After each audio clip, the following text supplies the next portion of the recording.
Hi friends, welcome to ಸ್ಟನಿ moms. ಬನ್ನಿ ಈ ದಿನದ ವರ್ಕ್ಶೀಟಲ್ಲಿ ಏನಿದೆ ಅಂತ ಹೇಳಿಬಿಟ್ಟು ನೋಡೋಣ. ಇಲ್ಲಿ ಇನ್ಸ್ಟ್ರಕ್ಷನ್ ಇದೆ. ಮಾದರಿಯಂತೆ ವೃತ್ತದೊಳಗಿನ ಒತ್ತಕ್ಷರವನ್ನು ಬಳಸಿ ಪದ ರಚನೆಯನ್ನು ಮಾಡಿ. ಸೊ ಇದು ವರ್ಡ್ ಫಾರ್ಮೇಷನ್ ವಿತ್ ಒತ್ತಕ್ಷರ ಅಲ್ವಾ. ಒಂದು ಪದ ರಚನೆ ಒತ್ತಕ್ಷರದೊಂದಿಗೆ ಆಗುತ್ತೆ. ಸೊ ಇಲ್ಲಿ ಒಂದು ಮಾದರಿಯನ್ನು ಕೊಟ್ಟಿದ್ದಾರೆ. ಇಲ್ಲಿ ಬೇ ಅಂತ ಕೊಟ್ಟಿದ್ದಾರೆ. ಬೆಟ್ಟ ಆರೋ ಮಾರ್ಕ್ ಒಳಗಡೆ ಹೋಗಿದೆ. ಸೊ ಒಳಗಡೆ ಹೀಗೆ ಬರಬೇಕು, ಬೆಟ್ಟ.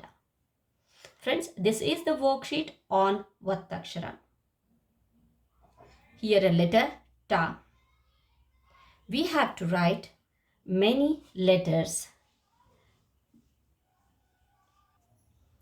to form a word which should be meaningful. Let's start.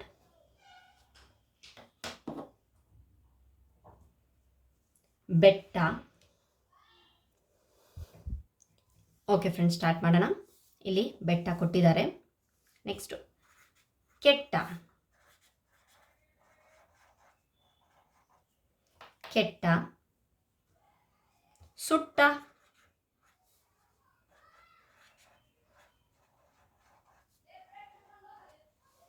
ಸುಟ್ಟ.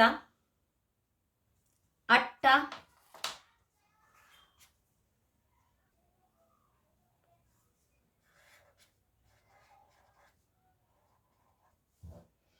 ಓಕೆ, ನೆಕ್ಸ್ಟ್ ಮಟ್ಟ. ಮಟ್ಟ ಮೀನ್ಸ್ ಲೆವೆಲ್, ನೀರಿನ ಮಟ್ಟ ಎಷ್ಟಿದೆ ಅಂತ ಹೇಳ್ತೀವಲ್ವಾ. ಸೊ ಮಟ್ಟ.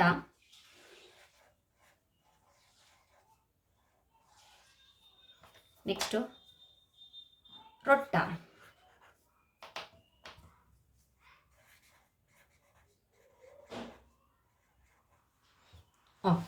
ನೆಕ್ಸ್ಟ್ ಅದೇ ರೀತಿಯಲ್ಲಿ ಕೆಳಗಡೆ ಇದೆ ಟಿ ಟಾ ಒತ್ತಕ್ಷರ. ಟಿ ಎಕ್ಸಾಂಪಲ್ ಕೊಟ್ಟಿದ್ದಾರೆ. ರೊಟ್ಟಿ.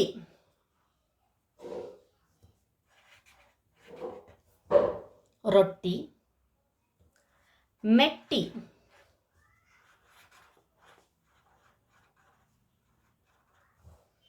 ಓಕೆ, ನೆಕ್ಸ್ಟ್ ಕುಟ್ಟಿ. ಕುಟ್ಟೋದು ಅಂತ ಹೇಳ್ತೀವಲ್ವಾ. ಕುಟ್ಟಿ ಕುಟ್ಟಿ ಸಾಕಾಯಿತು ಅಂತ. ಸೊ ಕುಟ್ಟಿ. ಸೊ ನಾವು ಯಾವುದೇ ಒಂದು ಲೆಟರ್ ಇಲ್ಲಿ ಬರೆದ್ರೂ ಸಹ ಜಾಯಿನ್ ಮಾಡಿದಾಗ ಅದು ಮೀನಿಂಗ್ಫುಲ್ ಆಗಿರಬೇಕು. ಕಟ್ಟಿ. ಕಟ್ಟೋದು ಅಂತ ಹೇಳ್ತೀವಲ್ವಾ. ಸೊ ಕಟ್ಟಿ. ಓಕೆ, ನೆಕ್ಸ್ಟು ಸುಟ್ಟಿ.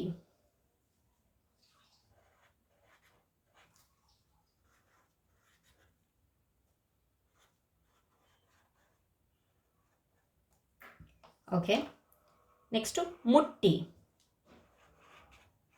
ಅಂದರೆ ಮುಟ್ಟಿ ನೋಡಬೇಡ, ಮುಟ್ಟಿ ನೋಡು, ಈ ರೀತಿ ಟಚ್ ಮಾಡಿ ನೋಡು, ಈ ರೀತಿ ಮುಟ್ಟಿ.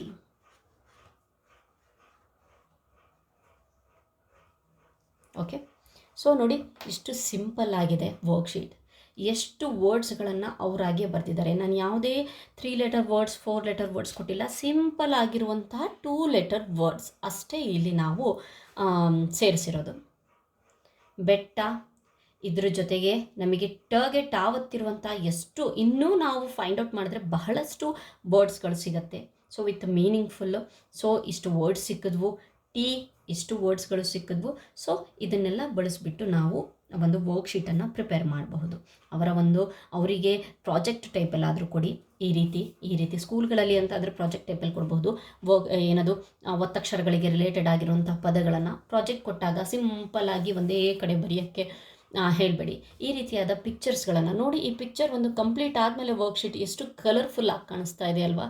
ಸೊ ಕಲರ್ಫುಲ್ಲಾಗಿ ಕಾಣಿಸ್ತಾ ಇದೆ ಅಂತಂದರೆ ಅಲ್ಲಿ ಕಲಿಕೆನೂ ಕಲರ್ಫುಲ್ ಆಗಿದೆ ಅಂತ ಹೇಳಿಬಿಟ್ಟು. ಸೊ ಹಾಗಾಗಿಬಿಟ್ಟು ನಾವು ಆದಷ್ಟು ಮಕ್ಕಳಿಗೆ ಕಲಿಯೋದು ಏನು ಕೊಟ್ಟರೂ ಸಹ ಅದು ಇನೋವೇಟಿವ್ ಆಗಿರಲಿ, ಇಂಟ್ರೆಸ್ಟಿಂಗ್ ಆಗಿರಲಿ. ಓಕೆ ಫ್ರೆಂಡ್ಸ್, ಇಲ್ಲಿ ಅವರಿಗೆ ನಮ್ಮ ಚಾನಲನ್ನು ವೀಕ್ಷಿಸಿದ್ದಕ್ಕೆ ತುಂಬ ಧನ್ಯವಾದಗಳು. Thank you friends.